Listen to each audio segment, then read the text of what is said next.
পাঁচচরে ট্রেনে কাটা অজ্ঞাত ব্যক্তির লাশ উদ্ধার। মাদারীপুর জেলা প্রতিনিধি শেখ জায়েদের পাঠানো তথ্য ভিডিওচিত্রে থাকছে বিস্তারিত। পাঁচচর সোনার বাংলা সংলগ্ন রেল লাইনের ব্রিজের উপর ট্রেনে কাটা পড়ে অজ্ঞাতনাম এক নারী নিহত হয়েছেন। নিহত ব্যক্তি এখনও কোনো পরিচয় পাওয়া যায়নি। স্থানীয় সূত্রে জানা গেছে, বুধবার সন্ধ্যা 6:30টার সময় খুলনা থেকে ছেড়ে আসা ঢাকাগামী সাগরদাড়ি এক্সপ্রেস ট্রেন চলে যাওয়ার পরপরই অন্ধকারে লাশটি রেল লাইনের ব্রিজের নিচে পড়ে থাকতে দেখা যায়।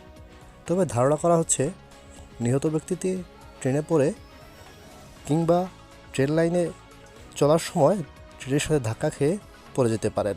প্রাথমিকভাবে এই ব্যক্তির কোনো ফোন বা পার্স কিছুই পাওয়া যায়নি।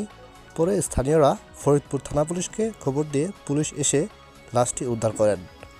ফরিদপুর রেলওয়ে থানার ওসি খায়রুজ্জামান বলেন, সাগরদাড়ি এক্সপ্রেসে কাটা পড়ে এক মহিলা মৃত্যু হয়েছে। লাশের পরিচয় এখনও পাওয়া যায়নি এবং শনাক্ত করা সম্ভব হয়নি। লাশটি অজ্ঞাত অবস্থায় আছে এবং লাশটি আমরা ময়নাতদন্ত করার জন্য ফরিদপুর মেডিকেল হাসপাতালে নিয়ে যাওয়া হয়েছে।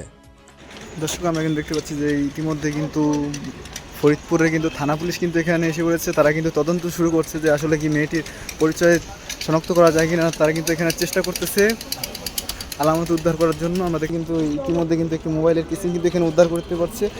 তারা আরও চেষ্টা করতেছে গভীরভাবে তদন্ত করার জন্য আসলে কিছু পাওয়া যায় কিনা।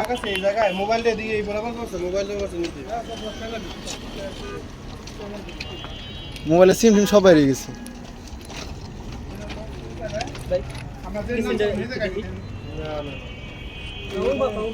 দেখতে পাচ্ছি যে এখানে কিন্তু পাঁচচর কিন্তু ট্রেন কিন্তু এসে কিন্তু স্লো করেছে। এখানে আমরা জানতে পারছি যে যতটুকু জানতে পারলাম যে ট্রেনের ভিতরে কিন্তু দারোগা আসছে ঢাকা থেকে, সেই জন্যই কিন্তু পাঁচচরে কিন্তু ট্রেন স্লো করা হয়েছে। আমরা দেখতে পাচ্ছি যে ট্রেন কিন্তু এখানে আস্তে আস্তে যাচ্ছে। ঢাকা থেকে কিন্তু দারোগা আসছে লাশ নিয়ে যাওয়ার জন্য।